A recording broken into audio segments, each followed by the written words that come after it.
तो श्रील प्रभुपाद इस्कॉन के संस्थापक आचार्य जब केवल 22 वर्ष के थे तो अपने गुरु महाराज से मिले, जिनका नाम था भक्ति सिद्धांत सरस्वती गोस्वामी श्रील प्रभुपाद। उनके मित्र नरेंद्र उनको ले जाना चाहते थे, चलो चलो एक बंगाल में साधु आए हैं जिन्होंने गौड़ीय मठ की स्थापना करी है, चलो चलो उनसे मिलने चलो। तो नरेंद्र को श्रील प्रभुपाद जी का बाल्यकाल का नाम अभय चरण था। अभय चरण ने कहा मैं नहीं जाऊंगा किसी साधु से मिलने, मेरे घर में बहुत साधु आते थे जब मैं छोटा था। इस साधु क्या करते हैं, आते हैं, आशीर्वाद देते हैं, प्रसाद पाते हैं, दक्षिणा लेते हैं और चले जाते हैं। मुझे ऐसे साधु से नहीं मिलना जो कि धन की कामना से आते हैं, प्रसाद खाने आते हैं, हमारे ऊपर जो निर्भर है वो हमारा क्या कल्याण करेंगे। तो नरेंद्र ने कहा नहीं नहीं, ये साधु भिन्न है, ये वैसे नहीं है जैसे तुम सोच रहे हो, ये ऐसे हैं जो तुम्हारे के सारे दुखों को दूर कर सकते। तो श्रील प्रभुपाद, देखिए पुष्प भी टूटा है, इस बात का प्रमाण है भक्ति सिद्धांत महाराज जैसा उत्तम गुरु नहीं था। तो भक्ति सिद्धांत सरस्वती ठाकुर श्रील प्रभुपाद बंगाल में एक जगह, उसका नाम है उल्टा डांगा जंक्शन, देखा आप गए थे अभी अभी। तो उल्टा डांगा जंक्शन, उस स्थान पे श्रील प्रभुपाद जी पहली बार अपने गुरुजी से मिले। गुरुजी ने देखते ही, जैसे ही प्रवचन चल रहा है, एक प्रवचन चल रहा था, वो सन्यासी थे और अभय चरण केवल 22 वर्ष के छोटे युवा बालक, उनको देखते ही कहा आज देश आजाद नहीं है, उस समय ब्रिटिश सरकार थी, देश आज अंग्रेजों का गुलाम है, लेकिन आप सबका कर्तव्य है देश को आजाद कराने से पहले किसको आजाद कराओ, आप भक्ति का प्रचार करो, यह सबसे मुख्य कार्य। क्योंकि भक्ति का प्रचार किसी आजादी का इंतजार नहीं कर सकता है, क्योंकि अगर आप आजाद हो भी गए तो क्या आपकी आजादी होगी, क्योंकि आजाद होने के बाद जो सरकार आएगी आप उसके गुलाम हो।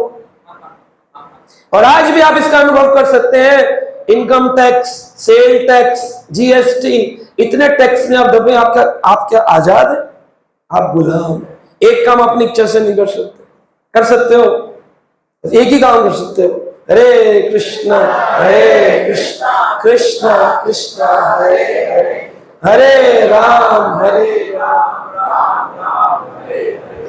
सरकार ने अभी तक इस पर कोई टैक्स नहीं लगाया, तो हम गुलाम हैं, कहीं ना कहीं हम गुलाम हैं। तो आप देखिए, एमएनसी कंपनी में मैं काम करता था बड़ी, तो मुझे हर वक्त यही चीज सताती थी कि उस समय अंग्रेजों का राज था, तो हमारे भारत के वीरों ने अपने देश के लिए वीर गति को प्राप्त करके देश को आजाद करवाया ताकि हमारा देश आजाद कहला सके। हम विदेशियों से बचना ही तो चाह रहे थे, लेकिन आज की सभ्यता में विदेश इतना घुसा हुआ है, विदेशी देखा जाए तो भारत पर राज नहीं करते हैं, लेकिन सच्चाई में विदेशी ही भारत पर राज करते। कैसे? आज का परिधान जीन्स, ये देश की है कि विदेश की है? सुबह सुबह मंजन करते हो, कौन सी कंपनी का करते हो? वो करते हो जो विदेशी कंपनी है। आप गैस पर खाना बनाते हो, देश में बनी विदेश में बनी। आप कोई भी चीज देखेंगे सब कुछ विदेश से आया है, बाल, पढ़ना, डिग्री, गाड़ी, सब विदेश का है। यहां तक कि जो चाय आप सुबह पीते हो, भारत में चाय नहीं पी जाती थी, यह चाय अंग्रेजों की देन है, जिसे आज तक लोग पी रहे हैं। चाय पीते कहते हैं हैप्पी इंडिपेंडेंस डे। तुम कहां आजाद हो, तुम तो चाय पे ही गुलाम हो। बोले चाय के तो गुलाम नहीं है, बोले अगर चाय के गुलाम नहीं हो तो छोड़ दो, छोड़ दो। बोले चाय नहीं छूटती, बोले तुमसे चाय नहीं छूटती क्योंकि तुम चाय के गुलाम। किसने दी? अंग्रेजों ने। इसका मतलब आज भी तुम कौन हो? अंग्रेजों के गुलाम। छूटे कहां? तो उन्होंने कहा इसलिए तुम जाओ और प्रचार करो। 22 साल की उम्र में यह आदेश मिला गुरु से कि तुम पढ़े लिखे हो, अंग्रेजी भाषा में प्रचार करो। पूरा जीवन श्रील प्रभुपाद जी ने प्रचार का प्लान बनाया, लेकिन कभी वो प्लान सक्सेसफुल नहीं। 1965 में श्री वृंदावन धाम से श्रील प्रभुपाद जी ने, सुमते मुरारजी एक शिप कंपनी थी जो जहाज चलाती थी, उनके जहाज भारत से अमेरिका जाते थे, उनसे रिक्वेस्ट करके एक टिकट लिया कि मुझे आप एक टिकट दे दीजिए, मुझे विदेश जाना। और उस जहाज में आरूढ़ होकर के श्रील प्रभुपाद जी भगवत गीता और भागवत और चैतन्य चरितामृत, तो उन्होंने एक ट्रंक बनाया था जिसमें भगवत गीता थी और भागवतम का प्रथम स्कंद 3 भाग में था, 1, 2, 3। और बैग जो कंधे में टांगते हैं भक्त लोग, संकीर्तन बैग, उस बैग में चैतन्य चरितामृत रखी हुई थी। तो कईयों ने पूछा कि आपने इसको बैग में क्यों डाला है? बोले क्योंकि ट्रंक तो लोड हो जाएगा, लेकिन जो सबसे नजदीक रहेगा वो क्या रहेगा? चैतन्य महाप्रभु का चरित्र मेरे नजदीक रहेगा, उसको अपने साथ लगा के रखा। लोगों ने पूछा, अच्छा स्वामी जी, आखिरकार 22 साल में जो आपको आदेश मिला उसको पूरा करने के लिए 70 साल की उम्र में आप भागवत को लेकर विदेश जा रहे हैं? प्रभुपाद ने कहा, नहीं नहीं, मैं भागवत को लेकर विदेश नहीं जा रहा हूं, मैं तो भागवत विदेश जा रही है, मैं तो केवल उसका सेवक बन के जा रहा हूं।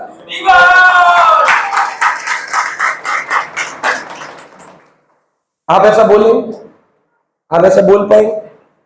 नहीं बोल पाए। हमें प्रचार करने का मौका मिले, हम बोलते हम जा रहे हैं कथा करने। हम ये नहीं बोलते कथा तो हो ही रही है, ये तो भगवान की हेतु कृपा है कि उसका उपदेशक भगवान ने मुझे चुना है, वरना अगर मैं ना बोलूं तो क्या हरि कथा नहीं होगी? अगर मैं यहां ना आऊं तो क्या यहां कोई और आकर नहीं बोलेगा? तो हरि कथा क्या मुझ पर निर्भर है? नहीं। लेकिन जो ये सोच लेता है वही बंधन है। कोई भी कार्य, कोई मृदंग बजाए, बोले मैं बजाता हूं, तुम कौन हो? तुम नहीं बजाओ तो कोई और बजाएगा। मृदंग तो बज रही है भगवान की, लेकिन तुम्हें भगवान ने उसके उपयोग में चुन लिया, ये तुम्हारे पर कृपा है भगवान। ये भाव जागृत करना। श्रील प्रभुपाद जी इस भाव से गए, अमेरिका में बॉस्टन हार्बर पे उतरे। उन्हें पता नहीं था कहां जाना है कहां नहीं जाना है। प्रभुपाद जी का वो जहाज कई महीनों की यात्रा करने के बाद बॉस्टन हार्बर पहुंचा था। अमेरिका का एक स्थान है। तो वो बॉस्टन में कैप्टन पांड्या, जो कि उस समय मेन हेड थे, वो गए ढूंढने के लिए कुछ सामान। तो उन्होंने स्वामी जी के लिए कुछ कपड़े खरीदना चाहा कि यहाँ ठंड बहुत है और आप अपने साथ कुछ भी नहीं लाए। अमेरिका की ठंड उस काल में बहुत ज्यादा थी, तो कैसे स्वामी जी आप रहेंगे? उनकी मदद करना चाह रहा था। स्वामी जी ने कहा, तुम अपना काम करो, शॉपिंग करो, मैं यहां पर कुछ लिखूंगा। तो उन्होंने वहां पर एक उपदेश लिखा, मार्किन उपदेश, कि मैं तो एक कठपुतली हूं, मैं नहीं जानता कि क्यों कृष्ण आप मुझे इस उग्र देश में लाए हैं। यहां पर सब शराब पीने वाले, मांस खाने वाले, मांसाहारी, व्यभिचारी लोग हैं। जिन नियमों का मैं दृढ़ता से पालन करता हूं, उन नियमों को यहां लोग भर भर के तोड़ते हैं। अगर आप मुझे यहां लाए हैं, अगर आप मुझे यहां लाए हैं तो इसके पीछे कोई कारण हो। अब लाए हैं तो उस कार्य में सफल भी आप ही करेंगे। मैं तो केवल एक निमित्त मात्र हूं, इसलिए मैं यहां पर आपकी सेवा के लिए आ गया हूं। उनके अंदर कोई अहंकार नहीं था कि मैं सेवा कर रहा हूं, प्रचार कर रहा हूं, विदेश जा रहा हूं। प्रभुपाद जी ने 1965 में बॉस्टन से कुछ दिन रुकने के बाद वो जहाज न्यूयॉर्क शहर पहुंचा। पानी का जहाज था। वहां से प्रभुपाद जी को यह नहीं पता था लेफ्ट जाऊं कि राइट जाऊं। वो सोच रहे थे कि पेनिनसिल्विया एक जगह है जहां पर मुझे एक पत्र मिला है गोपाल अग्रवाल का, जिसके घर पे मुझे रहना है। जब हम कभी जाते हैं विदेश तो हमको कोई ना कोई रिकमेंडेशन लेटर चाहिए होता है। तो हम लोग भी जब कभी बाहर जाते हैं तो हमको भक्त कहते हैं कि इनके खाने का, पीने का, रहने का हम जिम्मेदार हैं। तो सरकार जब वीजा पावर पास करती है तो उनके पास एक लेटर होना चाहिए कि हाँ, ये व्यक्ति की जिम्मेदारी हम लेते हैं, ये हमारे देश में नहीं रहेगा, इसकी निर्भरता हम पर है। क्योंकि विदेश की सरकारें बड़ी सतर्क हैं, उनके देश में कोई आए तो उसकी खाने पीने की जिम्मेदारी सरकार की है। तो सरकार पहले आने से पहले रोक देती है कि भाई हम कितने लोगों को खिलाएंगे, बहुत सारे भूखे आ गए तो क्या करेंगे हम यहाँ पर। तो इसलिए बोलते हैं रहने के लिए एक रिकमेंडेशन लेटर होना चाहिए, कहां रहेंगे, कौन खिलाएगा। तो गोपाल अग्रवाल की पत्नी विदेशी थी, उसका नाम था सैली अग्रवाल। अपना कुकर लेके गए थे। लोग बोलते हैं प्रभु जी कैसे करें प्रसाद। आज प्रभुपाद जी कृपा से इस्कॉन है तो प्रसाद मिलता है। मैं दुबई गया, मुझे प्रसाद मिला। तो जहां भी हम जाते हैं हमें प्रसाद मिलता है। आबू धाबी जाए तो प्रसाद मिलता है, जहां भी जाएंगे भक्त लोग प्रसाद दे देते हैं। लेकिन प्रभुपाद जी गए तो उनको प्रसाद कौन देता? कोई गौड़िया मठ नहीं था। प्रभुपाद जी गए तो प्रभुपाद जी अपने साथ एक कुकर लेके गए थे, पीतल का कुकर होता था, स्टोव था, और उसी में अपना खाना बनाते थे। खाना बनाने के बाद भगवान को भोग लगा के 70 साल की अवस्था है, खाने की इच्छा नहीं तो फ्रिज में रख देते हैं। उस फ्रिज की ऊपर वाली शेल्फ में शैली अग्रवाल अपना मांस काट के रख देती है, नीचे महाभोग लगा है, ऊपर मांस लगा। ऐसी स्थिति में प्रभुपाद जी भजन कर रहे हैं। जिस ट्रंक में भागवत लेके गए हैं उसी ट्रंक के ऊपर एक कंबल डाल दिया है, और उस कंबल पर भगवत गीता, भागवतम, चैतन्य चरितामृत को प्रणाम करते हैं, क्योंकि विग्रह नहीं है, पूजा किसकी करें, तो उन्हीं ग्रंथों की पूजा करते हैं, प्रणाम करते हैं। और यह सोचते हैं कहां जाऊं, किसको बोलूं, कोई तो सुनने को तैयार नहीं होगा, किसको बोलूं, सोच रहे हैं। प्रभुपाद जी ने शैली अग्रवाल से पूछा, यहां कोई पार्क है जहां मैं जाकर सकूं? शैली अग्रवाल को भी समझ नहीं आया था। वो कहती है मुझे समझ नहीं आया कि वो कौन व्यक्ति थे। बोले मुझे बाद में पता चला जब मैंने अखबारों में उनके बारे में पढ़ा कि वो इतने महान व्यक्ति थे। मुझे तो लगा था मेरे ससुर ने भारत से कोई कुक भेजा है, एक रसोईया भेजा है जो 70 साल की उम्र में है, खाना बना के हमको भी खिलाता है और खुद भी खाता है। तो उनके जो छोटा बेटा था शैली का, उसका नाम था ब्रिज, अंग्रेजी में ब्रिज, लेकिन वैसे ब्रज, ब्रज क्षेत्र। तो प्रभुपाद जी उसको देखकर बड़े प्रसन्न हुए, बोले वाह मुझे कम से कम ब्रज तो मिला। तो उसका नाम ब्रिज था, ब्रिज अग्रवाल। तो शैली ने उसका नाम ब्रिज रखा था। प्रभुपाद जी ब्रिज को देखकर बड़े प्रसन्न हुए, और वह चलता नहीं था, घुटनों के बल चलता था। लेकिन जिस दिन प्रभुपाद जी ने पहली बार उसका स्पर्श किया उसी दिन वो चलने लगा। तो उनकी मां बताती है अपने संस्मरण में कि ब्रिज जब चला तो श्रील प्रभुपाद जी के स्पर्श से चला। तो ये बात हमको समझ में आती है कि आज जितने भी लोग इस्कॉन में चल रहे हैं वह केवल प्रभुपाद जी के स्पर्श से ही चल रहे हैं।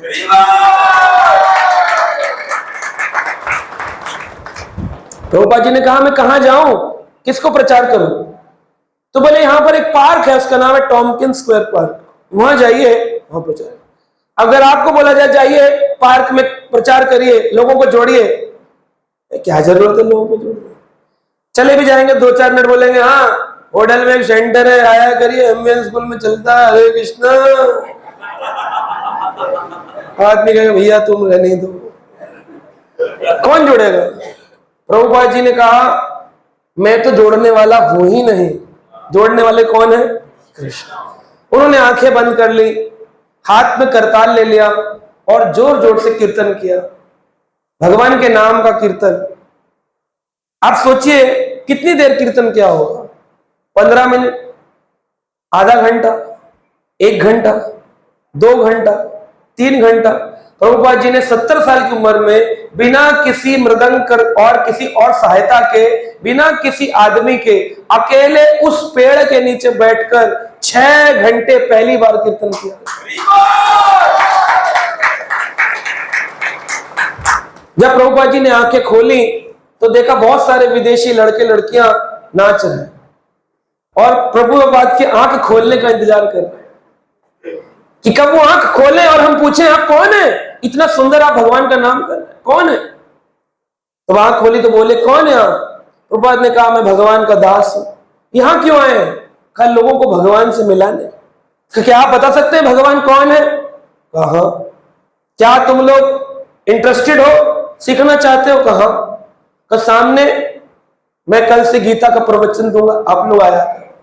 तब गीता का प्रवचन चालू हुआ, और वह लोग जो 6 घंटे कीर्तन में नाचे वही शुरुआत के प्रथम जीबीसी बन गए प्रभुपाद जी के। उनको वहीं से वो भक्त मिल गए थे कीर्तन से। तो प्रभुपाद जी जब इस्कॉन की स्थापना करने वाले थे तो प्रभुपाद जी ने एक बार, एक प्रवचन है प्रभुपाद जी का, बहुत रोते हुए रो रहे हैं, अपने गुरु महाराज का स्मरण कर रहे हैं कि गुरुदेव आपने मुझे विदेश भेज दिया, मेरे पास क्या था जो मैं प्रचार कर सकता था?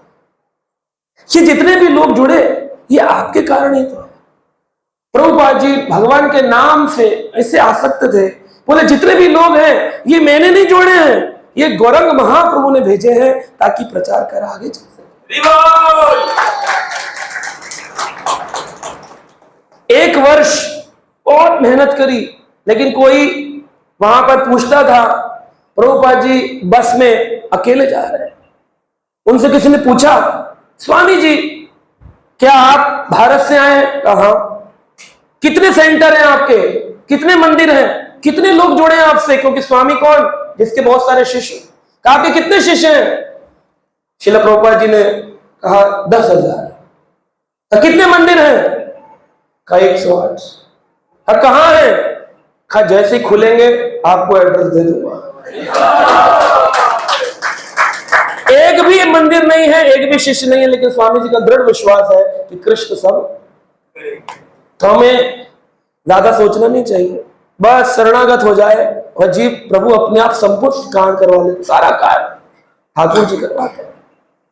13 जुलाई 1966, एक वर्ष के लगभग प्रयास के बाद स्वामी जी इस्कॉन नाम की संस्था का उद्घोष करते हैं कि हम अपनी एक संस्था खोलेंगे, उसका नाम रखेंगे इस्कॉन। लोगों ने बोला इस्कॉन का मतलब? बोले international society for Krishna consciousness.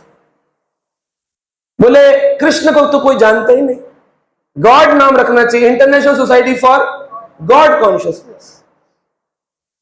तो बोले लेकिन लोग नहीं जानते हैं।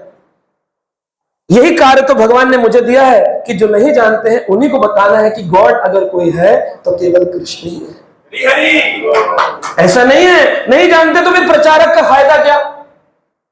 प्रचारक का फायदा क्या? अगर वो जानते ही होते तो तुम्हारे पास क्यों आएंगे? मंदिर में चले जाए। प्रचार का मतलब ही है कि जो नहीं जानते हैं उनको जनवाना है कि संसार के अखिल ब्रह्मांड बनाया केवल कृष्ण। यही तो कार्य है। प्रभुपाद जी ने 29 जुलाई को 13 जुलाई को एप्लीकेशन दिया। 29 जुलाई 1966 को एप्लीकेशन स्वीकार हुई और उस दिन प्रभुपाद जी के पास भक्त लोग आए, बोले स्वामी जी आपको बहुत बहुत बधाई हो, अब हमारी सोसाइटी रजिस्टर्ड हो गई है इस्कॉन। 29 जुलाई 1966 वही कल का दिन है। 29 जुलाई जिस दिन इस्कॉन की स्थापना हुई। प्रभुपाद जी ने कहा ये इस्कॉन में 7 नियम रहेंगे, इन नियमों के दम पर ही इस्कॉन चलेगा। यानी कि लक्ष्य 4 नियम 16 माला वो अलग है, 7 लक्ष्य दिए। करना क्या है सोसाइटी के लोगों को? विदेशी लोग कुछ नहीं जानते थे, तो प्रभुपाद जी ने किस आधार पर ये 7 लक्ष्य रखे? तो बताते हैं शास्त्रों में कि प्रभुपाद जी ने जो ये लक्ष्य रखे ये हमारे चैतन्य महाप्रभु के रूप गोस्वामी सनातन गोस्वामी को दिए गए उपदेश से लिए थे। चैतन्य महाप्रभु ने क्या उपदेश दिया? 6 गोस्वामियों को जिन्होंने वृंदावन को खोजा, उन 6 गोस्वामियों को प्रभुपाद चैतन्य महाप्रभु ने उपदेश दिया। इलाहाबाद गंगा के किनारे प्रयागराज क्या उपदेश था मैं पढ़ के बताता हूं। चैतन्य महाप्रभु ने वृंदावन के 6 गोस्वामियों को 5 उपदेश दिए। उन 5 उपदेशों के आधार पर ही अंतरराष्ट्रीय कृष्ण भावनामृत संघ की बढ़ते प्रचार हेतु नियमों की रचना करी गई। क्या नियम दिए चैतन्य महाप्रभु ने? सभी शास्त्र का सूक्ष्म रूप से अध्ययन करना एवं प्रतिपादित करना सभी शास्त्रों का मूल सार भक्ति है। यानी शास्त्र लिखो, शास्त्रों का प्रचार करो। भगवान श्री कृष्ण की वृंदावन लीला स्थलियों को खोजना तथा वृंदावन धाम का इस रूप में निर्माण करना जिसे संपूर्ण विश्व के लोग वहां आकर शरण ले सके। तो धाम को खोजने की जिम्मेदारी किसको दी? रूप गोस्वामी चैतन्य महाप्रभु। तीसरी चीज कही श्री कृष्ण के सुंदर मंदिरों का निर्माण करना और अर्चा विग्रह की स्थापना करना ताकि अर्चन पद्धति के विषय में संपूर्ण देश का मार्गदर्शन हो। चौथा चैतन्य महाप्रभु ने कहा अपने स्वयं के आचरण से सिखाना कि भक्ति क्या होती है ताकि लोग सीख सके भक्त होते कैसे। और 5वां उन्होंने कहा अपनी रचना एवं उदाहरणों से ये दिखाना एक वैरागी भक्त का जीवन कैसा होना चाहिए। तो ये 5 उपदेश चैतन्य महाप्रभु ने रूप गोस्वामी अन्य 6 गोस्वामियों को दिए, गोपाल भट्ट गोस्वामी, रूप गोस्वामी, सनातन गोस्वामी, रघुनाथ दास गोस्वामी, रघुनाथ भट्ट गोस्वामी, जीव गोस्वामी, इन 6 गोस्वामियों को ये उपदेश दिए। इन्हीं 6 उपदेशों के आधार पर श्रील प्रभुपाद ने इस्कॉन की स्थापना करी। इस्कॉन कोई विदेशी संस्था नहीं है। वृंदावन में चैतन्य महाप्रभु कृष्ण ने गोस्वामियों को जो उपदेश दिया, उन्हीं उपदेशों के आधार पर इस्कॉन के 7 पर्पज है, 7 लक्ष्य है, कुछ अलग नहीं है। एक भी अलग हो जाए तो बताना। मैंने बताया चैतन्य महाप्रभु ने क्या दिए। अब देखिए प्रभुपाद जी ने अपने भक्तों को क्या कहा। इस्कॉन का पहला लक्ष्य होगा बड़े पैमाने पर समाज के आध्यात्मिक ज्ञान का व्यवस्थित प्रचार करना। क्या करना है? प्रचार। सभी लोगों को आध्यात्मिक जीवन की तकनीक में शिक्षित करना, ताकि जीवन के मूल्यों के असंतुलन को रोका जा सके और विश्व में वास्तविक एकता और शांति का प्रचार प्राप्त किया जा सके, कि शांति मिल गई लोगों को। तो उसके लिए क्या करना पड़ेगा? बड़े पैमाने पर आध्यात्मिक ज्ञान का सुव्यवस्थित प्रचार। क्या करना है? प्रचार नहीं बोला, आगे शब्द इस्तेमाल किया, सुव्यवस्थित। क्या है सुव्यवस्थित? का मतलब है किताबें होनी चाहिए। आप स्कूल जाते हो, अध्यापक पाठशाला में पढ़ाते हैं मास्टर लोग, तो किताब से पढ़ाते हैं। और जगह सत्संग चल रहे हैं, वहां पर गुरुजी बोल रहे हैं, शिष्य जी सुन रहे हैं, शिष्य जी कुछ बोल रहे हैं, कोई सुन नहीं रहा है, लेकिन उल जलूल बातें चल रही है। लेकिन जहां पर जो बोला जा रहा है वो प्रमाणिक पुस्तक से बोला जाए और प्रमाणिक प्रचार हो, उस उपदेश को, भगवान की इच्छा को प्रभुपाद जी ने पूरा किया। प्रचार की क्या आवश्यकता है? भक्ति तो अपनी है ना, दूसरे को बताने की क्या जरूरत है? अपनी भक्ति करो, क्यों दूसरे को बताने की जरूरत है? आपके होडल शहर में मिठाई की दुकान खुले, मिठाई की दुकान खुल गई और वहां की मिठाई खाकर आपको आनंद का अनुभव हुआ, तो आप क्या करेंगे? चुपचाप सो जाएंगे, वहीं से अकेले खाते रहेंगे, या अपने मित्रों को बताएंगे? कितने लोग मित्रों को बताएंगे? पीछे कई सारे अकेले खाने वाले भी हैं।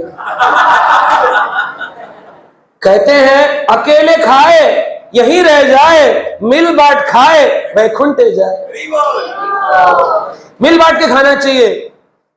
मिठाई मिले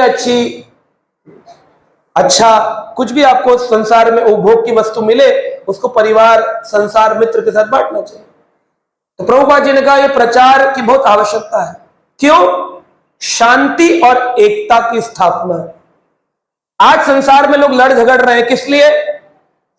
4 धर्म बन गए, मुस्लिम, ईसाई, सिख, हिंदू, 4 बना लिए लोगों ने। आगे क्या हो गया? हिंदू में भी 33 करोड़ देवता, कोई शिव जी का, कोई गणपति का, कोई हनुमान जी का, कोई देवी का, कोई सूरज का, कोई बाबा जी का, कोई गुरु जी का, कोई निराकार का, कोई साकार का, कोई वेदों का। तो इस प्रकार से बढ़ गए। खाली हिंदू में बढ़ गए? नहीं नहीं नहीं नहीं, मुसलमानों में भी बढ़ गए। कोई सिया का, कोई सुन्नी का, कोई अहमदियन का, 64 प्रकार से वो भी बढ़ गए। क्या ईसाई एक है? लोग कहते नहीं नहीं नहीं, वो भी बढ़ गए। रोमन हो गए, कैथोलिक हो गए, है ना, बहुत सारे, वह भी 123 बांट गए। क्या सिख एक हो गए?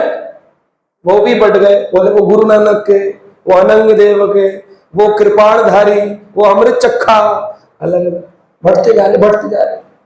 भारत, पूरी पृथ्वी चक्रवर्ती सम्राट भगवान के भक्त युधिष्ठिर महाराज के अंतर्गत थी। धीरे धीरे वहां पर दंड देने के लिए लोगों को दूर दूर भेजा जाता है। दूर भेज दिया गया, जंगलों में फेंक दो। वहां जंगलों में लोगों ने अपने समुदाय में अमेरिका बना लिया, ऑस्ट्रेलिया बना लिया, अलग अलग जगह बना। वो जो दंड देने भेजते थे वहां पर लोग एडवांस हो गए। क्यों हो गए एडवांस? क्योंकि ब्रिटिश के लोग जब आए, विदेशी लोग, उन्होंने हमारी संस्कृति को खत्म किया। बोले इनकी संस्कृत भाषा को हटा दो, इनकी संस्कृत हट जाएगी तो ये सब गुलाम बन जाएंगे, क्योंकि अंग्रेजी पढ़ेंगे और अंग्रेजी तो वो है जो हम पढ़ाएंगे। इनके पास खुद तो कोई अंग्रेजी ग्रंथ नहीं है, कोई अंग्रेजी ग्रंथ तो है नहीं। तो लॉर्ड मैकॉले सन 1837 में भारत आया, बहुत बड़ा लॉयर था। उसने देखा भारत के लोगों को अगर तोड़ना है तो इनको अंग्रेजी सभ्यता दे दो, टूट जाएंगे। क्या दे दो? केक दे दो, बर्थडे पर केक। आपके भी केक ही काटते हैं? कितने लोग केक काटते हैं होटल में? केक नहीं काटते बर्थडे पे? कितने लोग? हाथ खड़ा करके बताओ ना एक बार। देखो होटल में भी केक कट रहा, व्रज क्षेत्र है, होटल में भी केक कटता है। लेकिन व्रज का नियम था, लड्डू बांटे जाते थे जन्मदिन पे। आज कोई बांट रहा? बूंदी का लड्डू बंटता था। क्यों? क्योंकि बूंदी के दाने दाने मिलकर एकता का अनुभव होता है। केक में बांटा जाता है, काटो और बांटो, काटो और बांटो। तो यही विदेशियों ने सिखाया, भाई भाई का ना रहे, बहन बहन का ना रहे, जेठानी देवरानी की ना रहे, सास बहू की ना रहे, सब तोड़ दो, सबको केक काट काट के खत्म। अब पढ़ना चाहो अपने ग्रंथ तो बोलेंगे लिख गया। ये किसने दिया ये ज्ञान? ये विदेशी मैकॉले की चाल थी। आपका बच्चा अंग्रेजी बोलने जाए, Hare Krishna, I am devotee of ISKCON. हाँ, बड़े स्कूल में पढ़ा रहे हैं, होटल में है तो क्या हुआ, डिस्ट्रिक्ट है? तो हमारे को बड़ा अच्छा लगता है। हमारे बच्चा बोले ओम अज्ञान तिमिरंध से, क्या चुप है।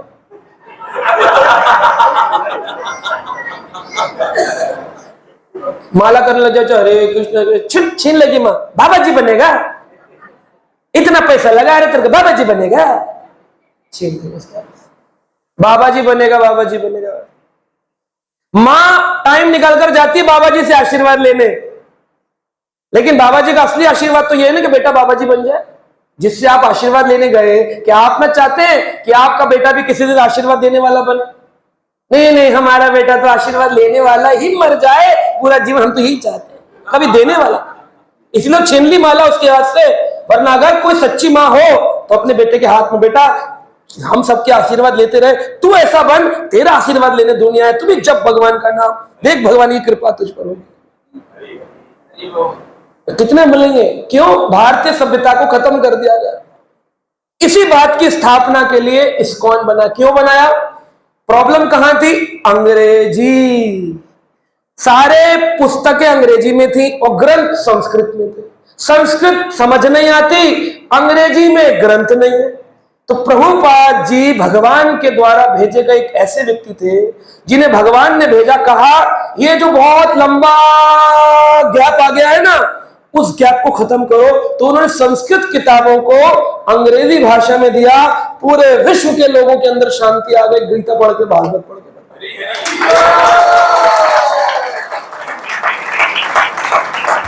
इसलिए हुई इस्कॉन की स्थापना। यह कारण था, शांति का उपदेश, एकता लाने के लिए लोगों के मध्य। आज बताओ कौन से परिवार में शादी विवाह में आपने बुलाया होगा? बुलाते होंगे शादी विवाह के अंदर। कार्ड छापने के बाद भी कितने लोग आते हैं? कितने लोग आते हैं शादी में? 25, 30, 50। आजकल बारात चलती है, बोले कितने आएंगे? बैंक्वेट में होती 50 लोग आए, बाद में भंडारा कर देंगे गांव वालों के लिए। एक लगा दिया टेंट तंबू, बोले खा लो 1000 2000। लेकिन असली शादी जो हो रही है वहां दिल्ली में बैंक्वेट में, वहां 50 ही जा रहे हैं। आपके अपने बुलाने पर रिश्तेदार नहीं आते, लेकिन यहां पर ये प्रभु जी बुलाते हैं और यहां 200-300 लोग हर संडे आते हैं। ये एकता नहीं है? इससे बड़ी एकता का और कोई स्थान नहीं। तो श्रील प्रभुपाद जी ने एकता दी, शांति दी। किससे? अंग्रेजी भाषा में उन्हीं ग्रंथों का प्रचार करके। इसलिए प्रभुपाद जी ने कहा जीवन में प्रचार करना बहुत जरूरी है। अच्छी चीज को बांटना चाहिए। अगर आपको अच्छी नहीं मिली है तो अलग बात है, लेकिन मिली है तो वो इतनी चुप नहीं रह सकता।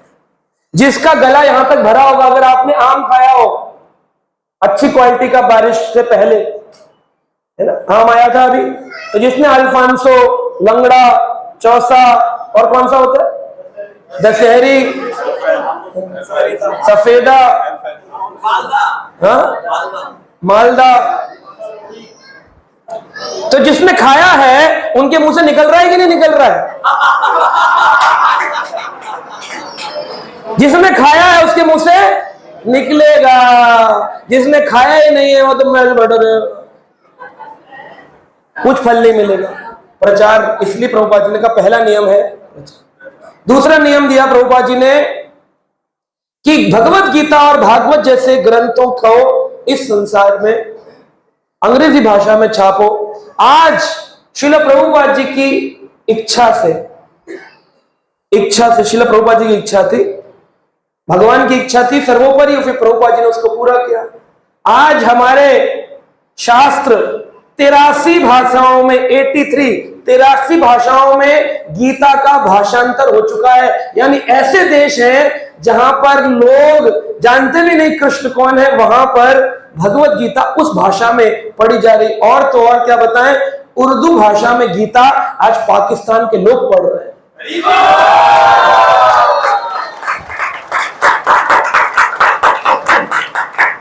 आपको कुरान नहीं मिला संस्कृत में, लेकिन हमारी संस्कृत का ग्रंथ मुस्लिम भी पढ़ रहे हैं। एक बार एक व्यक्ति मेरे वीडियो में, कोई मुस्लिम व्यक्ति काट रहा था, उसने मेरे वीडियो को उठाया यूट्यूब में, उसको काट रहा था।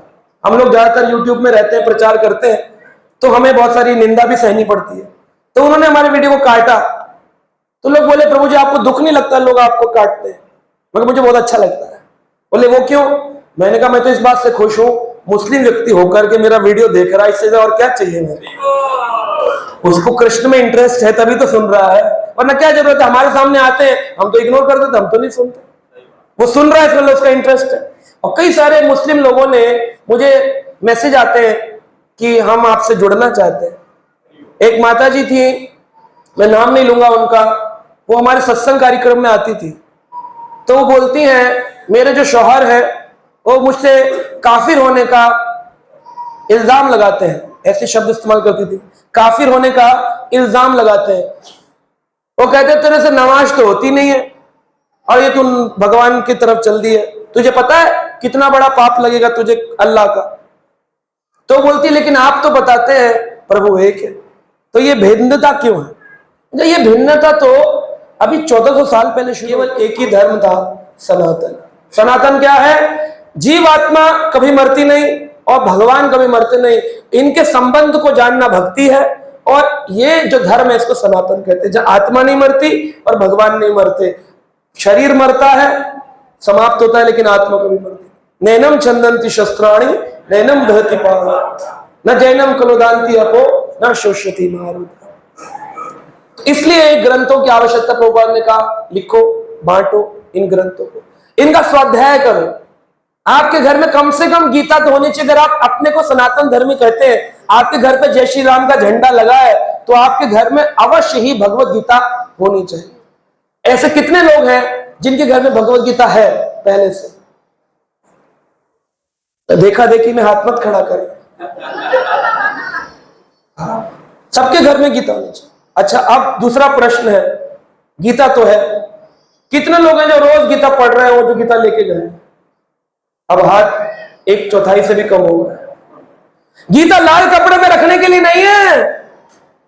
कुरान मुसलमान अपने बच्चे के स्कूल के बैग में रखकर भेज रहा है ना। व्हाट्सएप पे मत करो सनातन धर्म का प्रचार, अपने घर में करो। व्हाट्सएप पे भेज रहे जय श्री राम 100 को फॉरवर्ड कर, तो कुछ नहीं होगा, मर जाओगे एक दिन ऐसे ही। लेकिन क्या करो, अपने घर में बच्चे के स्कूल बैग में गीता रखो। बोले जब स्कूल से वापस आए ना, या स्कूल में जब टाइम मिले, 2 श्लोक पढ़ लेना, तुम्हारा काम हो गया। इस सनातन धर्म को कोई खत्म नहीं कर पाया। हाँ, नमाज शब्द भी संस्कृत से आया। प्रभु जी हमारे प्रोफेसर है यूनिवर्सिटी में, आईपी यूनिवर्सिटी में प्रोफेसर है। नमः यानी प्रणाम, और अज यानी कि भगवान अजित, जिनको कोई जीत नहीं सकता, उन भगवान को नमन करने को नमाज कहते हैं, यानी प्रभु की आराधना। प्रभु की आराधना, कोई भेद नहीं है भगवान में, प्रभु एक है। उसी एकता को प्रभुपाद जी ने पूरे विश्व को बताया। प्रभुपाद जी ने किसी को रिजेक्ट नहीं किया, सब आ जाओ। बोले हमारे जो जगन्नाथ जी के हाथ भी सीधे हैं, भगवान कहते आ जाओ, गले लगो मेरे, आ गले लग जा। कोई भी आओ, किसी धर्म जाति समुदाय के, खुला है। लेकिन दूसरे धर्म में ऐसा नहीं है। सिया का सुन्नी में नहीं जा सकता, सुन्नी का सिया की मस्जिद में नहीं जा सकता, कैथोलिक रोमन के चर्च में नहीं जा सकता, रोमन कैथोलिक के चर्च में जा सकता। लेकिन शिव जी का भक्त कृष्ण मंदिर में जा सकता है, और कृष्ण का भक्त शिव जी के मंदिर में जा सकता है। यह सनातन की विशालता है।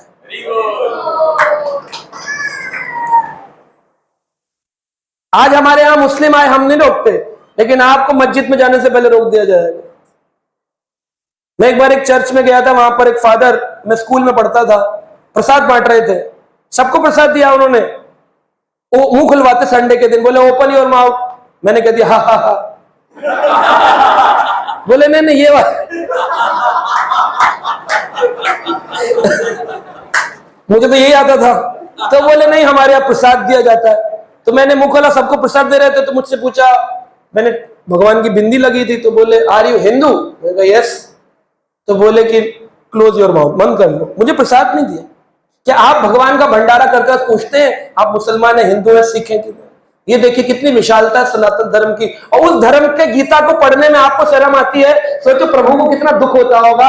अपने धर्म के लोग अपने धर्म का ग्रंथ नहीं पढ़ रहे, इससे जब नसीब फूटा किसका होगा? धीरे धीरे आक्रमण करके, पहले मुस्लिमों ने आक्रमण किया, फिर विदेशियों ने आक्रमण किया, सब समाज खत्म हो गया। और अब भी हम जागरूक नहीं होंगे तो कब जागरूक? हमें गीता पढ़ना चाहिए, भागवत पढ़ना चाहिए। अब मैं ये नहीं कहता हूं कि आप उनको साइंस मैथ मत पढ़ाओ, साथ में 2 श्लोक गीता के। हर गृहस्थ के घर में 5 मिनट कीर्तन होना चाहिए रोज। हरे कृष्णा कृष्णा कृष्णा हरे हरे, हरे राम। इसके लिए प्रभुपाद जी ने तीसरा लक्ष्य दिया, सदस्यों के मध्य में क्या होनी चाहिए? आपस में एकता होनी चाहिए। प्रभुपाद जी ने कहा समाज के सदस्यों को एक दूसरे के साथ जोड़ना, प्रमुख सत्ता कृष्ण के निकट लाना, जिससे सदस्यों के भीतर समग्र मानवता यह विचार विकसित हो, प्रत्येक आत्मा कृष्ण के गुणों से अभिन्न है। पूरे परिवार को जोड़ो। जब आप अपने परिवार को जोड़ लोगे, फिर आप अपने पड़ोसी को जोड़ोगे, फिर अपने मित्र मंडली को जोड़ोगे, फिर आप भारत के लोगों, होडल के लोगों को जोड़ोगे, फिर आप हरियाणा को जोड़ोगे, फिर भारत को जोड़ोगे, फिर उसके बाद आप देश विदेश को जोड़ोगे। आपको जोड़ना ही नहीं चाह रहे हो तो फिर कैसे बात बनेगी? आप अकेले भक्ति करोगे तो आप स्वार्थी हो जाओगे। आपको परमार्थी बनना है, स्वार्थी नहीं। परमार्थी क्या होता है? बोले नदियां कभी ना जल पिए, वृक्ष कबहू ना फल बुके। वृक्ष जो है फल खाता नहीं। कभी देखा सेब लटका हुआ है और भूख लगी और पेड़ ने खा लिए 2 फल। वृक्ष कबहू ना फल बुके, नदियां पिए ना नीर, तुलसी परमार्थ को मानुष धरे शरीर। ये शरीर मिला है परमार्थ करने के लिए, दूसरों को भगवान तक लाने के लिए, खुद को भगवान तक ले जाने। व्यर्थ जा रहा है, इसी नौकरी करने के लिए नहीं मिला। नौकरी तो एडिशनल काम है। लोग बोल रहे टाइम होगा तो भक्ति करेंगे। बोले नहीं नहीं, भक्ति करना प्रमुख है, नौकरी करना साइड का काम। टाइम मिले तो नौकरी कर ली थोड़ी सी, घर चलाने के लिए, रोटी के लिए। लोगों ने उल्टा कर रखा है, इसीलिए सब कुछ उल्टा हो रखा है। इसलिए जो है ना, हमारे यहाँ तो एक प्रदेश में उल्टा प्रदेश, यूपी, उल्टा कर दिया सब कुछ उल्टा कर दिया लोगों ने। जो करना चाहिए वो करते नहीं है, जो नहीं करना चाहिए वही करते। फिर प्रभुपाद जी ने कहा आपस में कोऑपरेशन, ये बहुत प्रमुख है भक्तों के मध्य में। चौथी चीज उन्होंने कहा, चैतन्य महाप्रभु की शिक्षाओं में प्रकट किए गए संकीर्तन आंदोलन, भगवान के पवित्र नाम, सामूहिक जप को सिखाना और प्रोत्साहित करना। ये इस्कॉन का पर्पस। पहला पर्पस क्या है बताइए? मैंने अभी बोला प्रचार। दूसरा क्या बोला? होटल वाले नहीं बोल रहे, होटल वालों को भी तो बोलना है। क्या बोला दूसरा? आप चुप रहिए। दूसरा होटल वाला बोलेंगे क्या? बोलो, स्पीकर के बाद वैसे प्रभु जी बोलो क्या? दूसरा क्या बोला? हाँ हाँ सही बोल रहे हो, पीछे बोलो। नहीं नहीं, दूसरा अभी भूल गए, मेरे जाने के बाद भूल जाओगे, उसके बाद क्या याद करो? आए थे हरि भजन को, मीठा लगा दाम, दुविधा में दोनों गई, न माया मिली। अब यहां आए हो, कम से कम कुछ लिख लो, पढ़ लो। स्कूल से बच्चा लौट के आप उससे पूछो, नहीं बताएगा तो आप उससे क्या बोलोगे? ध्यान से नहीं पढ़ता। उसको बोलने का हक तब है जब खुद ध्यान से पढ़ो। दूसरे नंबर पे क्या बोला? धर्म ग्रंथों का प्रचार, धर्म ग्रंथ छापना और उनका प्रचार। तीसरे नंबर पे क्या बोला? हाँ, सदस्यों के प्रति एकता रहे, आपस में कोऑपरेशन रहे, और कृष्ण के गुणों को, भगवान के गुणों को हम अभिन्नता मान करके आपस में प्रेम प्यार से रहे। चौथे नंबर पर जप करना और संकीर्तन करना इस्कॉन का नियम है। भगवान के नाम का संकीर्तन। श्री चैतन्य महाप्रभु कलयुग में आए, कृष्ण और राधा आपस में मिल गए और दोनों ने युगल रूप में राधा कृष्ण मिलकर राधा कृष्ण श्री कृष्ण चैतन्य बनकर के आए। क्या सिखाने के लिए? कृष्ण वर्णम त्वचा कृष्णम संगोपांगास्त्र पार्षदम यज्ञ संकीर्तनम प्राय यजन्ते ही सुमेधसा। भागवत में बताया गया चैतन्य महाप्रभु कलयुग में संकीर्तन का आंदोलन करने आए। सतयुग में ध्यान मेडिटेशन से भगवान मिलते थे, त्रेता में यज्ञ से भगवान मिलते थे, स्वाहा स्वाहा। आज भी लोग करते हैं, उन्हें पता नहीं है ये बंद हो गया, कलयुग में नहीं चलता, कलयुग का तो चेंज हो गया। सतयुग में त्रेता में स्वाहा होता था, आजकल क्या होता है? आजकल होता है आहा आहा, आंखों में इतना धुआं लगता, कहते पंडित जी क्या कर दिया, आहा आहा। स्वाहा स्वाहा कहां कर पाते? तीसरा युग आया द्वापर युग, उसमें परिचार्य भगवान की मूर्ति सेवा होती थी। कलयुग में ये सब है लेकिन अंश मात्रा में है, पूर्ण मात्रा में क्या है? उद्धार कैसे होगा? क्रतो यतो ध्यायतो विष्णु त्रेतायाम यज्ञते मखा द्वापरम परिचार्यम कलो तद हरि कीर्तना। जो हरि कीर्तन नहीं करता कलयुग में, वो तो मतलब क्या कहूं मैं, बोलना नहीं चाह रहा हूं, समझ लो आप। वो है क्या है? क्या क्या सोचा आपने? गंदा ही सोचा होगा मुझे लगता है। बस वो है कलयुग, केवल नाम आधारा सुमिर सुमिर नर। कलयुग में आधार ही केवल नाम का है, और अगर नाम का आधार पाकर भी नाम जप नहीं कर रहे तो फिर क्या ही कर? तो ये नाम संकीर्तन का आंदोलन कहां से शुरू हुआ? चैतन्य महाप्रभु ने शुरू किया। क्या चैतन्य महाप्रभु ये हरे कृष्ण मंत्र लेके आए? क्या उनसे पहले हरे कृष्ण नहीं था? था कि नहीं था? कितने लोग कहते था? पीछे वाले कह रहे था नहीं था, हमको क्या करना, हम तो थे और हम आगे भी रहेंगे, हमें नहीं जाना भगवान के। भगवान का नाम मंत्र सदा से है, गोलोकेरा प्रेम धन हरिनाम संकीर्तन। राधा रानी के पिता वृषभानु महाराज स्वयं जब राधा रानी के अवतरण के लिए प्रयासरत थे तो उन्होंने देवी की उपासना करी। बोले हे देवी माँ, मुझे एक पुत्र या पुत्री दे दो। तो देवी माँ ने कहा हरि नाम बिना पुत्र कर्ण शुद्धे न जायते। हे पुत्र, हरि नाम के बिना मेरे कानों में ये मंत्र जा नहीं रहा जो तू बोल रहा है ना। देवी माँ जा नहीं रहा, तुझे मैं कृपा कर रही हूं, तू जा पहले हरि नाम में दीक्षा ले, उसके बाद आना, मैं तुझे कन्या प्रदान करूं। पुराणों के अंदर ऐसा वर्णन आता है। तब फिर वृषभानु महाराज यमुना नदी के किनारे क्रतु महाराज के आश्रम में, वहां उन्होंने हरिनाम में दीक्षा ली। तब क्रतु मुनि ने उनको ये श्लोक कहा, द्वापर युग की बता रहे हैं, कलयुग की नहीं। हरे कृष्ण कृष्ण कृष्ण हरे हरे, हरे राम राम इति षोडशक नामनम त्रिकाल कलमश नाशनम। कली तो आया ही नहीं था ना, एक कली कलमश तो कली संतरण उपनिषद में आया, उसमें था इति षोडशक नामनम त्रिकाल कलमश नाशनम। तीनों कालों में अगर कोई कलमश किसी को अटक जाए, उसका नाश कोई कर सकता है तो केवल हरे कृष्ण। ये ऐसा नहीं है कि पहले हरे राम था, इस्कॉन वालों ने हरे कृष्णा कर दिया।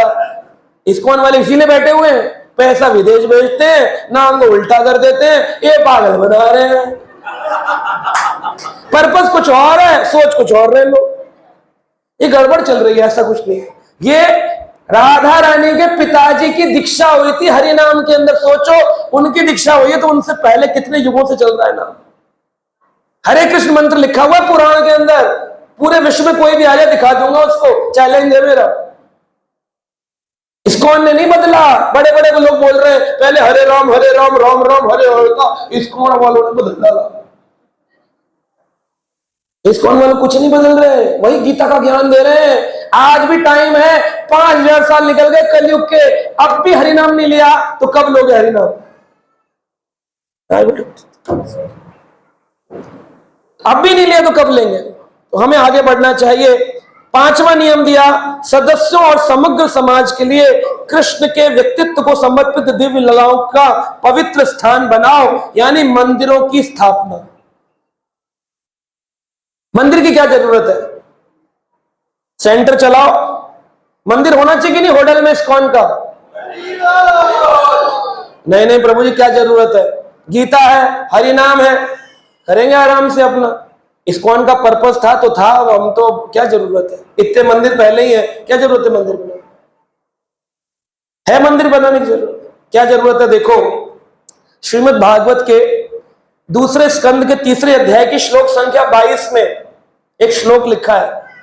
यहां पर बताते हैं, बरहाइते ते नयने नराणाम लिंगानि विष्णु न निराक्षतो ये पादो निराणाम तहोद्रुम जन्म भोजो क्षेत्राणि नो व्रजतो हरेयो। क्या अर्थ है इसका? बर्यायते ते नयने नराणाम। बर्यायते क्या होता है? बर्यायते क्या है? एक श्लोक है, उसमें कहते हैं, बरहा पीड़म नटवर वपु कर्णयो कर्णकारम। बरहा पीड़म, बरहा यानी मोर, पंख। भगवान क्या लगाते हैं अपने सर पर? बरहा पीड़म नटवर वपु कर्णयो कर्णकारम। गले में, कान पर कर्णिका का पुष्प लगाते हैं। बरहा यानी मोर, पंख। तो यहां शब्द आया बरहाइते ते नयने नराणाम। उस व्यक्ति के आंखें, मोर पंख पर एक आंख बनी होती, देखिए मोर पंख पर एक आंख होती है। उस आदमी की आंखें मोर पंख की आंखें हैं, जिन आंखों से वो क्या नहीं करता? लिंगाइते विष्णु न निराक्षतो ये। जो अपनी आंखों से भगवान विष्णु के विग्रह का दर्शन नहीं करता ना, उसकी आंखें नहीं है, क्या है? मोर पंख की आंखें, नकली आंखें, बटन लगे हुए। ये बात बताइए, सोचो आप। अगर मंदिर ना हो तो कैसे भगवान का दर्शन करेंगे? सेंटर ना हो तो कैसे भगवान का दर्शन करेंगे? कैसे करेंगे भगवान?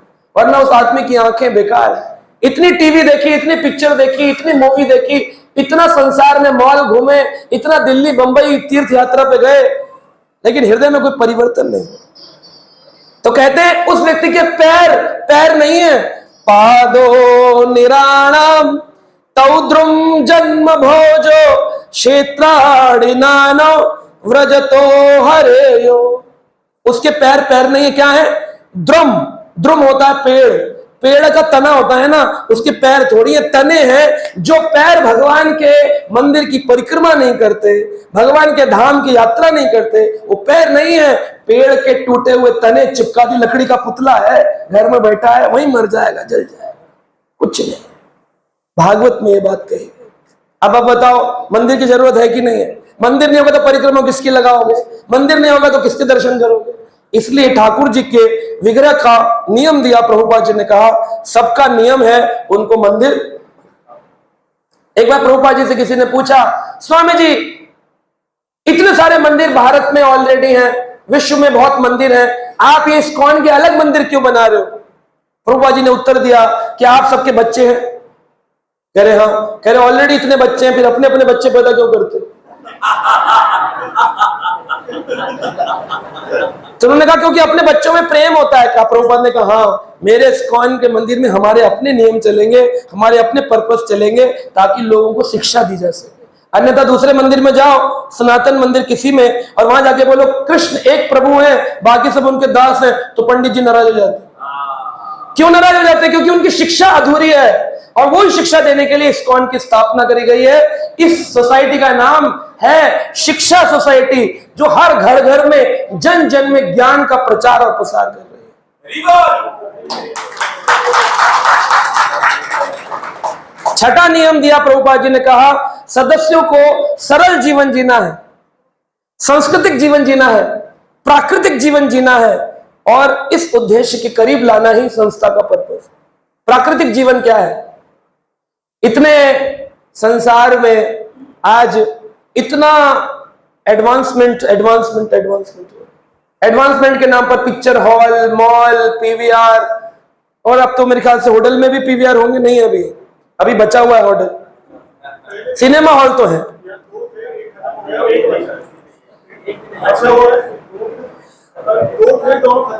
तो होटल पलवल के लोग फिर दूसरी जगह जाते होंगे, पलवल या फरीदाबाद जाते होंगे, पलवल जाते पिक्चर देख, तो पलवल जाते हैं पिक्चर देखने। लेकिन यहां से उल्टा चले वृंदावन, यहाँ नहीं ग्रंथ पढ़कर मिल सकता है। ग्रंथ पढ़ते नहीं, टीवी देखते हैं, राम जी आ रहे टीवी में, और राम जी सिगरेट पी के हे वत्स कैसे हो।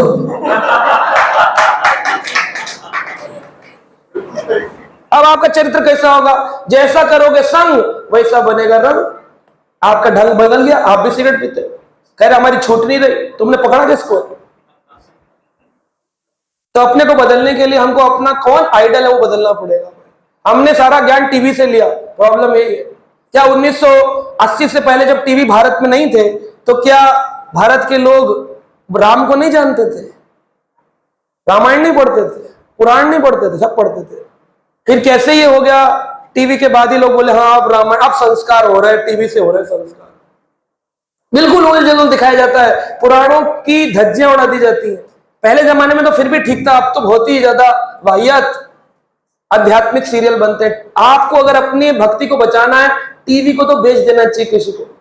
कबाड़ी वाले को बोलना चाहिए भैया एक कृपा करने तुम पर, ले जाओ, और रखो भी तो कम से कम उसको फिर इसलिए रख लो कि हाँ वो इस्कॉन वालों के यूट्यूब में कथा आती है और इस्कॉन वालों को हरे कृष्ण टीवी में कथा आती है, तो कथा सुनने के लिए रखा हुआ, फिर ठीक है। वरना वो डब्बा है, जैसे आंखें मोर पंख हैं, वो टीवी डब्बा है।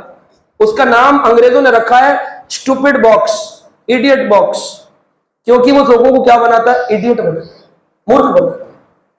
जो होता नहीं है वो दिखाता है कि ऐसा होता है, ऐसा हो रहा है, आप हैरान हो जाएंगे ऐसा हो रहा है।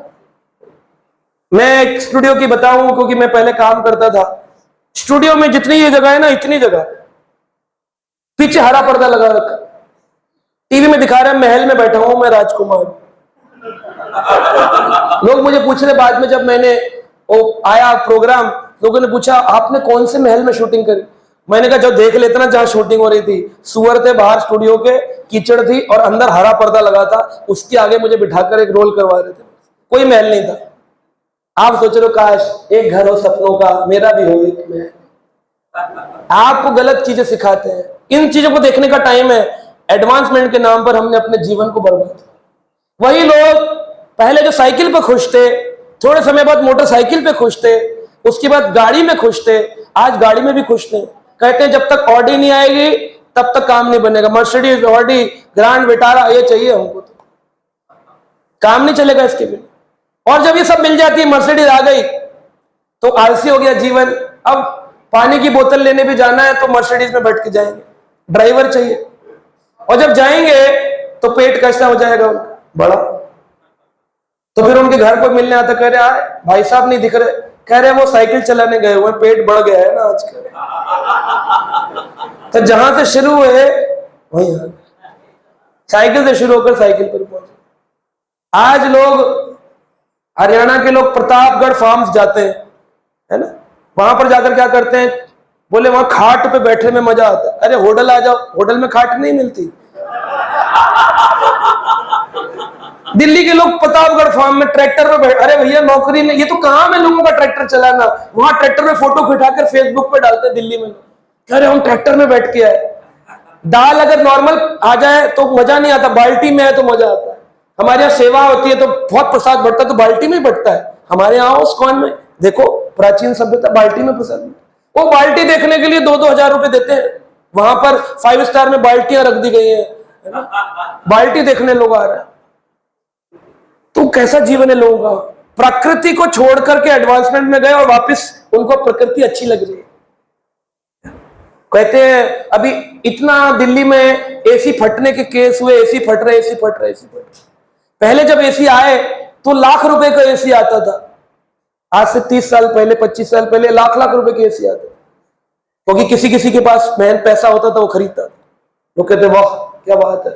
फिर वो लोगों को इक्वल समान स्तर पर लाने के चक्कर में क्या हुआ, एसी लाख रुपए का आने लगा, जबकि पैसा बढ़ रहा है। तो लाख का 2 लाख 5 लाख का होना चाहिए था, वो घट गया। 25,000 में एसी ले लो, 10,000 में ले लो। हमारे प्रभु जी लोग तो 10-10 हजार में दे देते हैं एसी, कोई बात नहीं, 10,000 में एसी आ जाता। किराए पे आने लग गए एसी, लगवा लो 1 साल के लिए फ्री में 5,000 रुपए देके। आप सोचो ऐसे एसी जो है, ये एसी की तेसी करेंगे कि नहीं करेंगे? वो फट जाते हैं एसी। क्यों फट गए? अंदर का सारा काम तामझाम गड़बड़ हो गया, नकली लगा दिया, सस्ता लगा दिया ऊपर से। अरे आपको गहने मिल जाएंगे दिल्ली में, शोरूम है, 5,000 रुपए में आप बड़े बड़े गहने ले लो सोने के। मैंने पूछा 5,000 में कैसे बेच लो, कहां से सस्ता आ रहा है? कह रहे नहीं नहीं, अंदर इसके ब्रास और कॉपर भरा हुआ है, ऊपर खाली परत सोने की है, कार्ड है 24 कैरेट गोल्ड, क्योंकि ऊपर परत तो 24 कैरेट की। 5,000 में कंगन, 5,000 में हार, ये बिक रहे बड़े बड़े शोरूम में दिल्ली में। ये एडवांसमेंट हुआ, अंदर खोखला, शोरूम बड़ा, अंदर गड़बड़ है सब कुछ। गोडाउन में गड़बड़ है, शोरूम सुंदर बनाए हुए हैं। ये चल रहा है, प्रकृति के साथ खिलवाड़ करने पर ये हुआ। आज जब एसी खराब हो रहे थे, लोग बोल रहे थे पेड़ की छांव कड़ी अच्छी थी गांव की, है? पेड़ काट काट के तो तुमने वहां पर बिल्डिंगें बना दी, मकान बना लिए। पेड़ काटते हो फिर छांव मांगते हो, शहर भागते हो फिर गांव मांगते हो, ऐसे नहीं मिलने वाले। पेड़ मत काटो, एक पेड़ के अंदर प्राण होते हैं। पेड़ काटने का अपराध बहुत बड़ा अपराध है। लोग फट से दराती लेकर पेड़ काटते मकान बना लेते हैं। मकान बनना चाहिए, कोठी होनी चाहिए, कोठी। कितने पेड़ काट दी कोठी के चक्कर? झोंपड़ी डाल के रह लो, छोटा कमरा लगा लो। लेकिन हम लोग प्रकृति को समझ ही नहीं रहे। इसलिए प्रभुपाद ने कहा हमें प्राकृतिक चीजों पर लाना है। प्रभुपाद जी ने आज, प्रभुपाद जी की कृपा से पूरे विश्व में हमारे ऐसे 65 फार्म्स हैं जहां पर 2-2, 5-5 एकड़ जमीनों पर लोग रहते हैं, और वो लोग उस फार्म से कभी बाहर नहीं जाते, खाते अपना, उगाते अपना, बिजली अपनी, स्कूल अपने, सब कुछ अपना। वो लोग ना नौकरी करने बाहर जाते हैं, वहीं रहते हैं, वहीं पर उनका जीवन चल रहा है। पूरे विश्व में से 65 फार्म्स खोले और लोगों को सिखाया प्रकृति से जुड़ो। प्रकृति से जुड़ना कितना अच्छा है। दूध पीने लग गए लोग इस्कॉन में आके, वरना दूध छोड़ दिया था लोगों ने। गाय का पीने लग गए, अच्छी बात है। पहले लोग भैंस का पी रहे थे और फिर भैंस करते थे। जो भैंस का दूध पीता है वो बहुत भैंस करता है। गाय का दूध पीना चाहिए, then you will be a good गाय।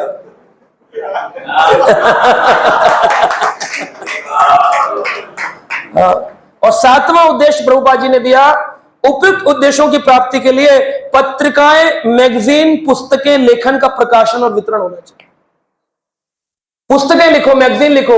सारा दिन लोग क्या करते हैं? रिटायर्ड लोग पार्कों में बैठे अखबार चाटते हैं, एक भी लाइन ना छूट जाए। मेरे परिवार में मैंने देखा है, शुरुआत की मेन हेडलाइन से लेकर आखिरी डॉट तक सारा चाटते थे। मैं तो एक से मिला, हमारे जानकार थे, मैंने बोला आप पूरा दिन क्या करते हैं? कह रहे इतना बड़ा अखबार आने लगा है आजकल, 35-32 पन्नों का टाइम निकल जाता है पूरा दिन पढ़ते पढ़ते, बीच में नींद आ जाती है, सो जाते हैं, 2-3 घंटा उठते हैं। फिर मैं कहा फिर अखबार का क्या करते हो? कह रात में लड़का समोसे लाता फिर उसको खा लेते थे। क्या करोगे अखबार पढ़ के?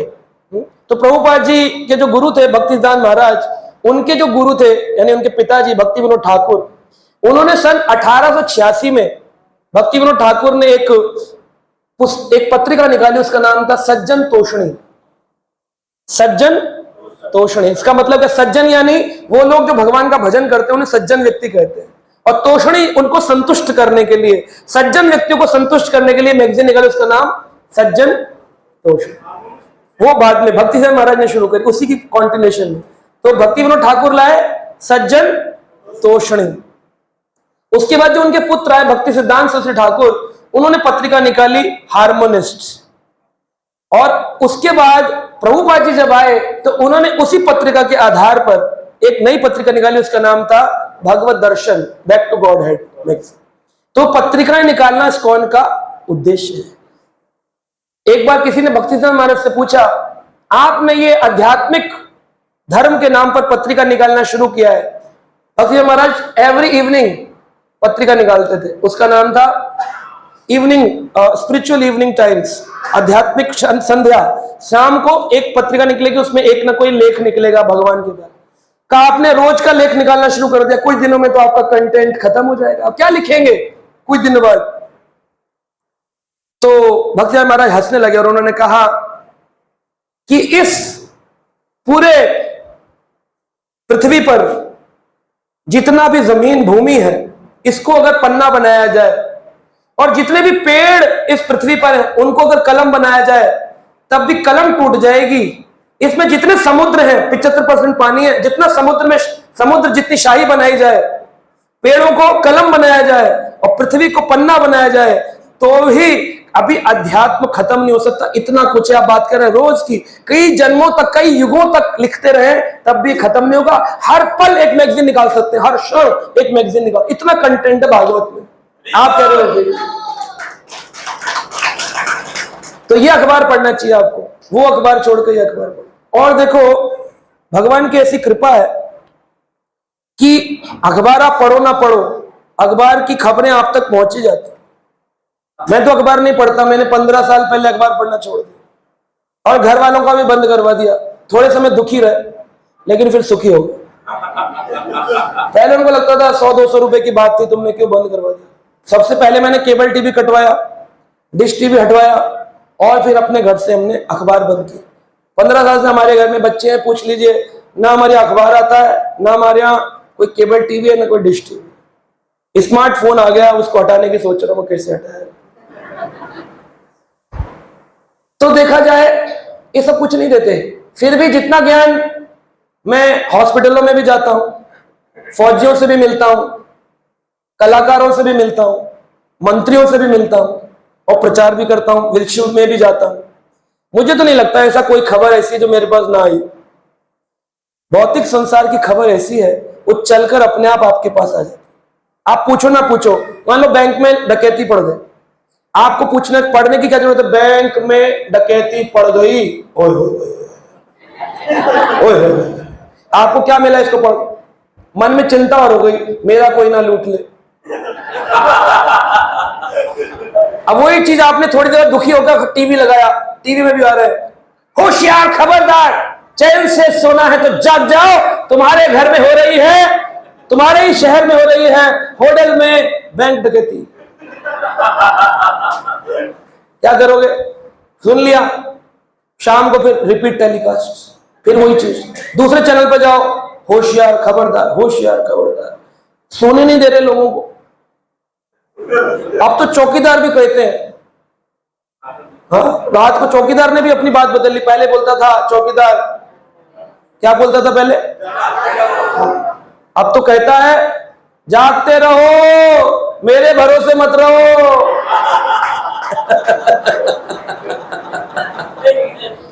अब तो बदल गया, सब कुछ बदल गया। तो ऐसे समाज में हमें पत्रिकाएं पढ़ने की कोई जरूरत नहीं है। व्हाट्सएप एक ऐसा ज्ञान आ गया, ना चाहते हुए आपको यही बैंक डकैती की खबर थोड़ी देर बाद आपके व्हाट्सएप पे प्रोवाइड की जाएगी, कहीं ना कहीं से घूम कर आ जाएगी। आपको कहीं जाने की जरूरत नहीं, कुछ पढ़ने की जरूरत नहीं, कोई टीवी देखना, मतलब समय खराब मत करो। वही 24 घंटे प्रभुपाद के पास थे, उन्होंने इस्कॉन बना दिया। वही 24 घंटे भक्तिसिद्धांत महाराज के पास थे, उन्होंने गौड़िया मठ बना दिया। वही 24 घंटे भक्ति विनोद ठाकुर के पास थे, उन्होंने 100 ग्रंथ लिख दिए। वही 24 घंटे हमारे इस्कॉन के भक्तों के पास है जो इतना प्रचार कर रहे हैं, जेलों में, हॉस्पिटलों में, हम लोग हर जगह जाते हैं। वही 24 घंटे आपके पास है, आपसे बच्चे नहीं संभल रहे, दो कह रहे पता नहीं कहां से बच्चे पड़ गए, वो 2 बच्चों में टेंशन हो गया। वही 24 घंटे हैं, आपको कैसे उपयोग करना है आपको देखना है, सदुपयोग। तो ये इस्कॉन के नियम है। इस्कॉन ये सिखाता है कि किस व्यक्ति का संग करें, कितना करें। एक श्लोक है भागवत में आता है, ईश्वरे तद अधिनेशेषु बालेशेषु दुष्टुचा प्रेमा मैत्री कृपा उपेक्षा या करोति समध्यमा। प्रचारक जो होता है वो सिखाता है। 4 प्रकार के लोग आपके जीवन में आपको मिलेंगे। पहले ईश्वर भगवान मिलेंगे, दूसरे मिलेंगे तद अधिनेशु, उनकी चरण में गए गए भक्त, यानी जो पूर्ण समर्पित भक्त है। तीसरे मिलेंगे बालशेषु, यानी जिनकी बालक बुद्धि होगी, और चौथे मिलेंगे द्वेषिष्टुचा, जो आपसे द्वेष करें। 4 प्रकार के लोग आपको मिलेंगे। तो भागवत कहते हैं इन 4 लोगों के साथ 4 प्रकार का व्यवहार करना चाहिए। ईश्वरेषु तद अधिनेशु बालिशेषु दुशिष्टुचा। क्या करना है, ईश्वरेषु प्रेम, भगवान से क्या करना है, प्रेम। दूसरा है तद तद अधीनेषु, उनके जो परम भक्त हैं उनको क्या करना है? मैत्री, उनसे मैत्री उत्पन्न करनी चाहिए। और जो नीचे आपके द्वेष करने वाले लोग हैं उनके साथ उनकी उपेक्षा करनी, और जो आपसे नीचे भक्त हैं बालक बुद्धि वाले, उन पर कृपा करनी। तो 4 स्टैंडर्ड बताया, क्या? प्रेम, मैत्री, कृपा, उपेक्षा। तो ईश्वर से क्या करना है? प्रेम। ईश्वर से प्रेम। जो भगवान के तद अधीनेषु उत्तम कोटि के भक्त हैं उनको क्या करना है? मैत्री, उनसे मित्रता करनी है, उनके साथ संसार के दोस्त छोड़ो, भगवान की ओर मोड़ो। तो उन भक्तों के साथ अपना संबंध बनाओ। तीसरा है बाल शेषु, जिनकी बुद्धि बालक बुद्धि है, जो भी नए नए भक्ति में आए हैं उन पर क्या करो? कृपा, उनको भक्ति के बारे में बताओ। और चौथा है जो द्वेष्टिष्टुचा, द्वेष करते हैं उन पर क्या करो? उनकी उपेक्षा करो, उनको इग्नोर कर दो। जो लोग आपको भक्ति करने में कहते हैं ना, 100 चूहे खाके है, 100 चूहे खाके बिल्ली हज को चली, तो हाँ तुम भी तो खाते थे मांस, तुम भी तो खाते थे प्याज, आज हमें बोल रहे हो चाय तुम भी तो पीते थे। तो उनको कहना चाहिए हमारी चली तो तुम्हारी तो महंगी नहीं खड़ी हुई है। इग्नोर कर देना चाहिए पूरी, उनकी बात को ज्यादा ध्यान नहीं देना चाहिए। यत् करोति सा मध्यमा, वो मध्यम कोटि का भक्त है जो ये 4 प्रकार का भेद करना है। तो संसार के लोगों से दूरी बनाओ। प्रभुपाद जी ने इस्कॉन खोला इसीलिए है ताकि हम सब लोग मिलकर के भगवान का प्रचार करें, भगवान के पुस्तक पढ़े, भगवान के भक्तों के आपस में प्रेम रहे, और इस संकीर्तन आंदोलन के मंदिर बने, विग्रह सेवा हो, पत्रिकाएं छपे। यही इस इस्कॉन का मूल उद्देश्य। हरे कृष्णा।